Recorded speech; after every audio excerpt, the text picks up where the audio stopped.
CMMS Radio talks about all things CMMS, computerized maintenance management software, focused on maintenance management. It's the people, the process, and the culture that make your CMMS journey a success.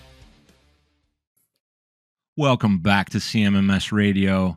We are meeting with Candi Robison today. She is Ultimo VP Americas. Thank you for joining me. I am so thrilled to be here, Greg. I feel lucky that it's taken us like 20 years to meet, and now I've gotten to talk to you several times this week. Yeah. And looking forward to SMRP. Oh, and speaking of that, so I jotted a few notes down. I typically do low prep, no prep. Everybody knows that, but I want to get this right. So we've got SMRP coming in hot, and CMMS Radio is presenting Friends of Nano. That's Nano Precise, and Ultimo is in. We're going to have a lot of fun with that. We were just talking about that. We talked about it this week. We'll have a nice area set up where we can come in and share some stories, get some goodness out there. It'll be fun. People will be watching, all that good stuff. But yeah, I want to remind everyone, when you're at SMRP, booth 107 is where you will find Ultimo. So hit up their booth, and then the booth where I'll be is right next to Nano Precise. So hit that booth up. You'll see some cool stuff. SMRP 2025 is October 6th through 9th in Fort Worth, Texas. So yes. Candi, welcome to CMMS Radio. How excited are you for SMRP 2025, and why do you love this annual conference? Well, one of the things that you just mentioned, I'm thrilled to be partnering with Nano Precise at SMRP and CMMS Radio. I think we've got some really fun things planned. And Kevin is one of my favorite people. We've worked together for many, many years. And I'm really excited about what they're doing and how it ties into Ultimo. And what I'm going to be presenting at the conference is ESG. It's about sustainability and EAM and the intersection of that. And again, not to give too much away, but we've also got some really fun stuff going on in the booth. We've got a little arcade set up that ties into a demo. And so come over, visit us, play a little, get into the tool via this arcade, and see sort of the power of that work process. And I think one of the things that ties together with Nano Precise and Ultimo is around that intersection of energy and where customers are prioritizing. What does 2025 look like in the sustainability priority and goals? And is that still something our customers are talking about investing in? And how can we support them as CMMS and EAM providers? So that's going to be one of my big priorities at the conference, is listening to customers and the other vendors and hearing about, what their priorities are and how we can support those initiatives. Yeah. So for everyone, if you want to see this presentation that Candi's going to deliver, it is called, let me pull that up so that I'm not Is ESG guessing. still a strategic imperative? Correct. I mean, you think about just this year, 2025, what has the last 8 months looked like in terms of regulatory requirements, what's being regulated, and what is doing right in terms of your long-term goals? Yeah, and that's going to be, it's track 6, emerging technologies, 11 a.m. to 12 p.m. Central Time, because you'll be in Texas. That's Central Time, and it's going to be room 204B, as in Baker or baby. Bravo. Yeah, there you go. And that'll be fun. And we talked a lot about that this week, where that intersection takes place. So I've got a question more about Ultimo. So I met some of the team from Ultimo in 2023 out in Orlando. I was at a conference called Reliable Plant. A lot of people know that conference. And one of the questions I had at that time, and something I kind of learned at that time through my question, was Ultimo is not your typical EAM or CMMS. It's almost got both capabilities together. And the reason I'm asking it in this kind of weird way where I don't really know is I've always been curious and fascinated, having been in the industry myself, part of a solution where, I was launching it as a startup and all that. I was not the founder. I was like a co-founder, whatever. And there was always this distinction, but there's so much overlap. And I Yeah. think with Ultimo, with what we talked about this week, what I learned back then, um, really the maintenance management processes, and those things about a maintenance management system or solution, whatever you like to call it, those are all essentially standard. They're Hmm. almost all the same, but they've got their nuanced differences. But where does the distinction come in when we differentiate? I know this is I love this question. I love it. I want to Because I think, differentiate CMMS yeah, from EAM, but then I also want to understand how, in the case of Ultimo, we're not selling products here. We're just talking no, about the goodness of how sometimes technology can be two things at once and kind of flex in one direction or another. that is so perfect. One is when you met Ultimo in 2023, I think we were also a different company then. We have 30 years of really, really well founded CMMS excellence, right? This is a company founded in the Netherlands 30 years ago and then acquired by IFS around that time. So, what we look like now is that flex in between. And I think it's also really interesting because of where the market is at right now. So this isn't talking about a solution specifically. It's looking at generally the market. I have 25 years in the EAM space, and have been with Ultimo for just over a year now. That year, we've seen really big changes in the market. You see the bigger providers like IBM and Hexagon and SAP going to more of an asset lifecycle management platform. So they're really taking it end to end in that solution. So they've compartmentalized Maximo or that Infor EAM solution, but in a much larger context that they're Mm-hmm. bringing to market in one platform.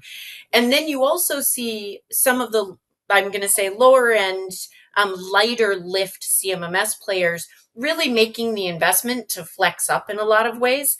There's a lot of capability that has been invested in that as well.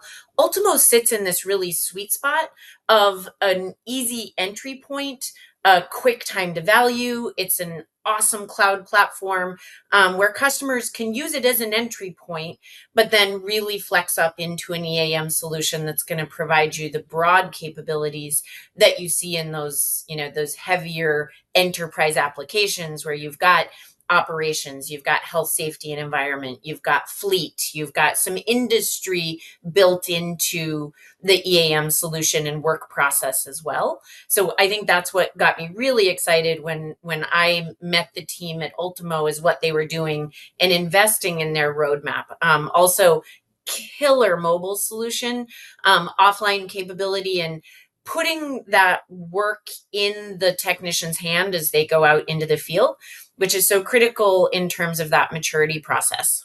Yeah, yeah, and that the maturity process, or what we might sometimes hear referred to as the maintenance maturity curve, any of those types of things, it's it seems general, but it makes a lot of sense where people can go from their kind of level one to level two to level three. You also referenced, um, I think I want to say lower tier, because there's tiers in this industry that are really hard to Totally. figure out. But you reference some companies. Another one, I happen to be an ambassador for Upkeep, but I try to stay really agnostic. And Yeah. what my interest is with Ultimo and a lot of these other companies is I like to explore and get to where's the specificity, and then what are the possibilities. And I want people to look and talk to people, and then I always want them to tell me, hey, how did it go? Were they what they said they were, and all that kind of stuff. So Yeah. I'm not really trying to peddle anything. I think we are all passionate about this industry when we say maintenance management, asset performance management, and all of them can be sliced and diced in so many different ways. Yeah. But when you mention like 2023, I learned about Ultimo right at that exact time that the acquisition had just been made. Yeah. So the timing was really, really, really good. And I was just like, wow, what is this? I've never heard of this. I didn't understand why I didn't know what Ultimo was. But then I Yeah. realized very quickly it's because they weren't in North America, but they were now coming to North America. Now, Yeah. let's let's go a little bit wider. when it comes to overall, I think I want to say best practices and where people can start to turn this corner and further adopt sustainability, whether it is related to energy or anything else. Because what I've learned from a lot of really heavy hitters, real deal pros, I call them in the industry, people that are part of my network that are of Yeah. high integrity, they've really made helped me understand that anything we're doing in manufacturing, facilities, et cetera, et cetera, et cetera, could be healthcare, whatever. We want to find opportunities to eliminate waste, which relates to our ability to streamline, move better, and create more throughput, whatever we do, service or Right. product or any of that. So, what are you seeing from a maintenance and reliability overall perspective where people are starting to get it that sustainability in and of itself is a real thing that they can focus on to make an impact Hmm. to their overall organization from the shop Yeah. floor all the way to the boardroom? Yeah, yeah. That's a perfect way of saying it also. I think what we're seeing, so again, going to the 2023 versus 2025, Ultimo does a customer survey. So we release a trend report, and that's analyst input, it's customer input, it's other vendor and partner input. And we just released our 2025 survey. So if you're looking at what market demands and customer feedback that came back in the 2023 survey versus 2025, there's really significant difference. We were coming out of the pandemic in 2023. You saw those really intense supply chain interruptions and what was really critical to customers then. Fast forward 2 years later, what we are seeing is some big numbers in terms of percentages. Like 73% of the customers surveyed said that asset managers consider sustainability and energy a high priority. So I think that's also where coming back into labor shortages and sustainability or ESG priorities. So you're seeing energy transition. So how are big food and beverage manufacturing, which represent a large part of carbon emission globally, how is agriculture changing in the food manufacturing industry? Well, you're seeing more solar and wind energy coming in to power those plants. You're seeing water consumption and energy consumption change. Guess what? That's about properly maintaining your assets, right? That's visibility at an enterprise level. That's where you go from the shop floor all the way to the boardroom. How are we setting KPIs in the boardroom that we can actually achieve on the shop floor? And I think it's having the right solution. So going back to slice and dice, I'm never interested in selling a solution that the customer doesn't need or can't adopt. So what's going to fit their purpose and doing that with integrity. So and that's one of the things again that I do like about Ultimo is you can start where the customer's at and then show them the maturity curve and how to get there. What solutions do they want to integrate to within their organization? What other data can they bring in to drive insights? Ultimo is also embedding AI and some automated process within their workflow that's going to drive a faster, more reliable connection to HSE. So if you have, a pump that's damaged and you're putting in that work order, how does that automatically connect to an incident report, right? and Mm-hmm, mm-hmm. and what is it going to trigger within your organization to start that work process and actually manage that a little faster and with reliability, right? I think that's the part that's really important. Yes. And everything you're saying right now, I've kind of got these things going off in my head, and I'm thinking of a couple of them I'll just share.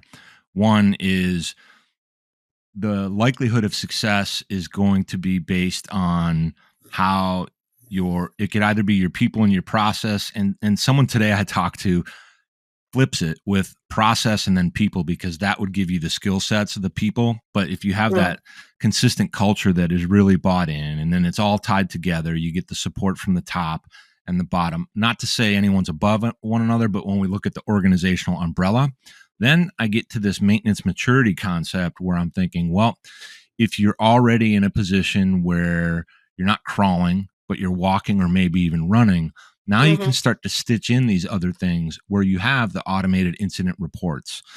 Some organizations shouldn't try to do everything out of the gate. In fact, all of them, they should be where they are. So, kind of a random question, but very important. Even a theme or a topic, whether it's a question or not, doesn't even matter. I am a big fan of the idea that we understand the people we're trying to serve first and not try to get them to change their business and what they're doing that has already been successful if we're truly there to augment and help Yeah. them, like you said. Yeah. And rather, we want our solutions, regardless of what they are, really. Of course, we're talking about Ultimo, but regardless of what they are, we want them to meet the business where it is. And people say that all the time. And I don't mean it from a marketing perspective. What I mean is, what are you really doing? Where are you really struggling? Why are you struggling? Didn't mean to do that. And really put it all together first, because too often what I tend to see is everyone's waiting for their opportunity to get in and sell something rather than Yes. digging in, understanding, and seeing where there's actual viability, not to make a sale. We all Yeah. need to sell our stuff and all that, but let's focus on that It's going to outcome for the sell customer. itself if you focus on the right things. That's the part that you Correct. just said that I love is people and process. You didn't say technology. I've Right. met customers in the last 25 years that are on their third EAM solution. I'm like, "Oh, we've got a change management problem here. We don't have a Yes. technology problem. We've got a people and process problem.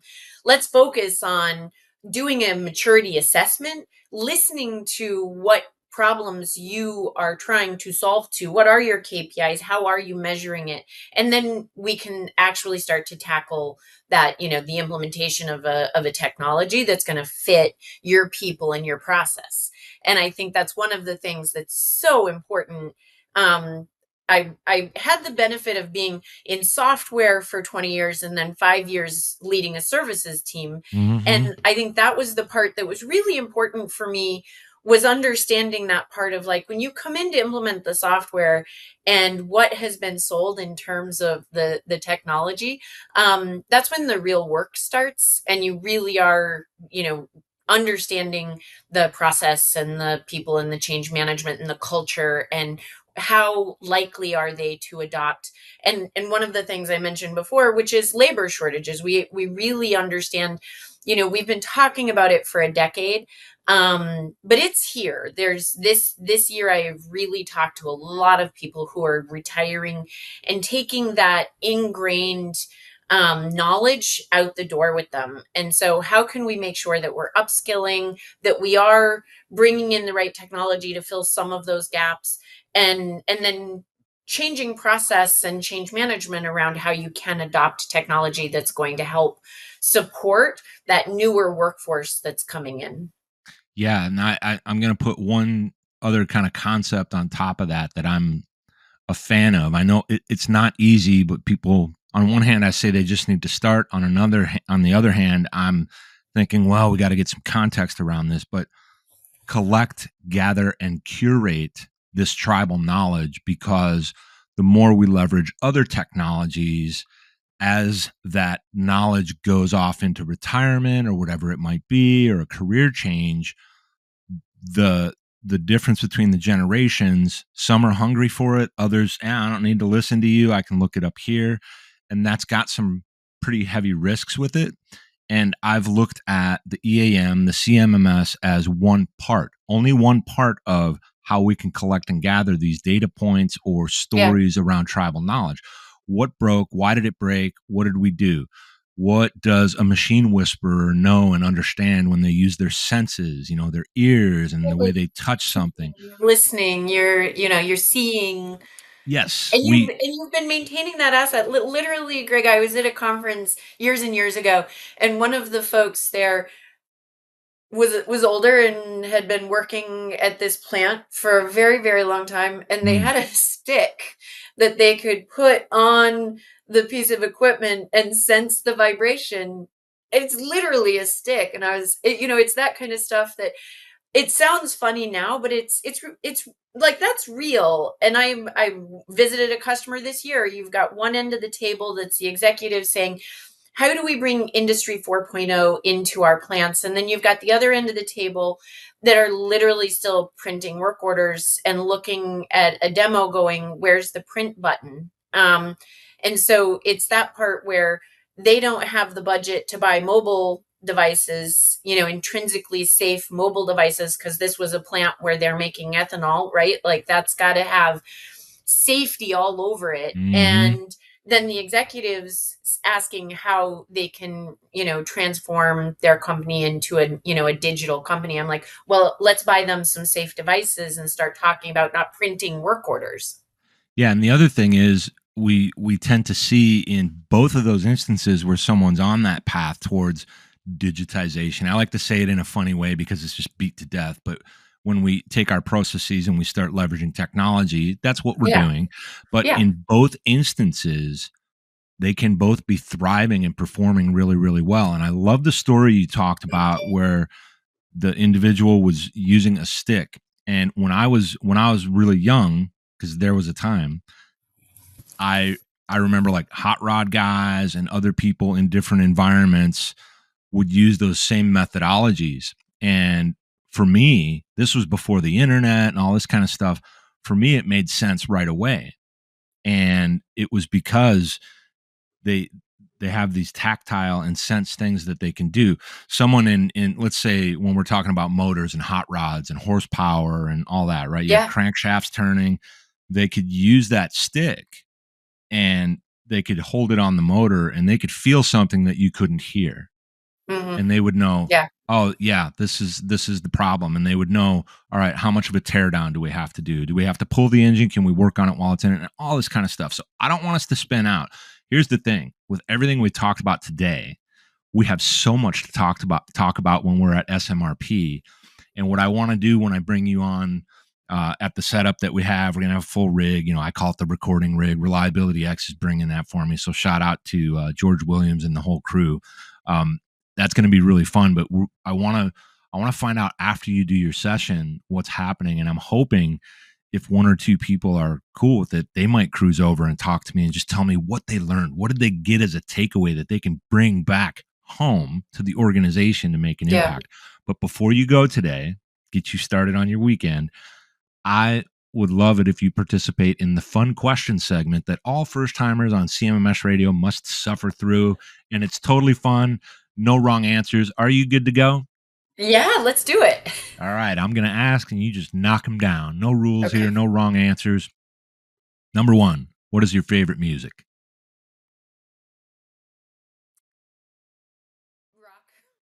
All right. Nothing wrong with that. Let's see that. Number I two. mean, also,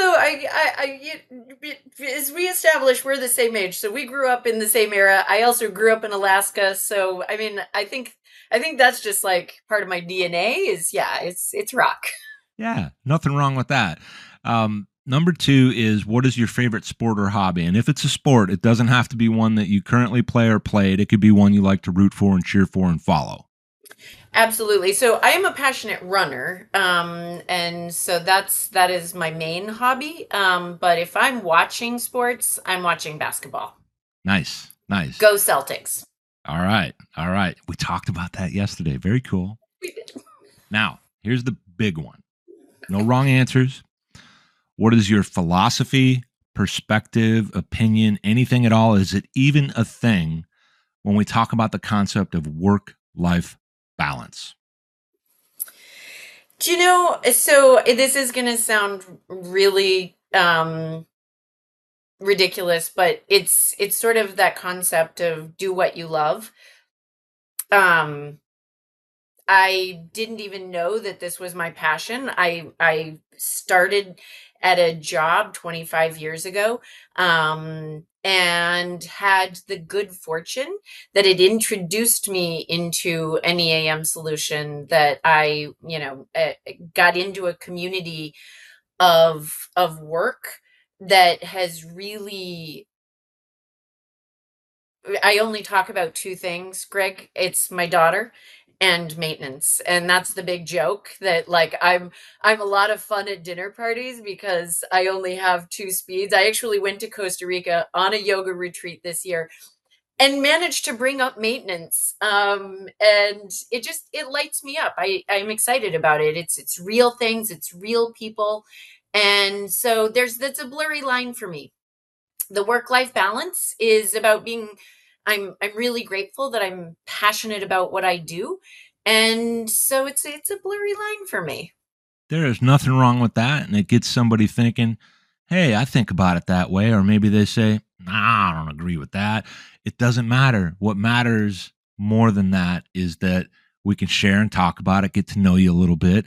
And it's fun stuff. That's what we do on CMMS Radio. We talk about maintenance management, CMMS, EAM, all that kind of stuff. Nothing's off limits because maintenance is everywhere. And it touches every aspect of our lives. And yoga is a form of maintenance, working on that machine we call you. So, Candi Robison, thank you for being with me here on CMMS Radio. Thank you so much for making it so fun. You got it. Did you find this episode helpful? Please send us some feedback, suggest a topic, or ask a question. Reach out to CMMS Radio if you need a co-pilot on your CMMS project. Visit cmmsradio.com and use the What's on Your Mind link. Thank you for tuning in to CMMS Radio, your resource for all things CMMS, from selection to implementation, to help you make better choices, learn from industry experts, and have a successful CMMS journey.